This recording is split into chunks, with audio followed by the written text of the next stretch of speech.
بسم الله الرحمن الرحيم على كل اخواتي وحبايبي في البدايه. كل سنه وانتم طيبين. تعالوا مع بعض نتوقع التشكيله اللي هيبدا بيها النهارده ياس جروب امام سموحه. الاهلي هيلعب الساعه 9:30 مع سموحه في الدوري. فوز الاهلي النهارده هيبقى في صداره الدوري لاول مره. لازم الاهلي يفوز النهارده عشان يبقى في صداره الدوري. بالتوفيق للنادي الاهلي. تعالوا مع بعض نتوقع التشكيله. بس في البدايه طبعا اعمل اللايك والشير عشان الفيديو يوصل لكل الناس. في البدايه نقول تشكيله النادي الاهلي او التشكيله اللي احنا متوقعينها. بالنسبه لحراسه المرمى هيبدا بمحمد الشناوي. طبعا هو عامل الفتره اللي فاتت تدوير بين محمد الشناوي ومصطفى شوبير، بس انا من وجهه نظري هيبدا بمحمد الشناوي. في الباك اليمين محمد هاني.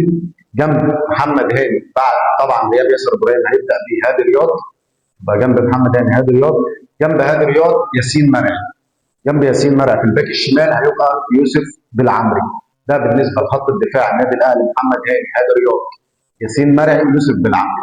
في وسط الملعب هيبقى محمد علي بن رمضان. جنب محمد علي بن رمضان هيبقى اليو ديانج. وقدامهم هيبقى امام عاشور.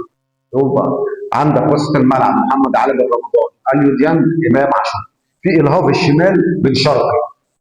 هيبدا بالهاف الشمال بن شرقي لان بن شرقي في الهاف الشمال تقدر تاخد منه اعلى مستوى افضل من الهاف اليمين. الهاف اليمين هيبقى طاهر محمد طاهر. يبقى في المهاجم الصريح كاروش.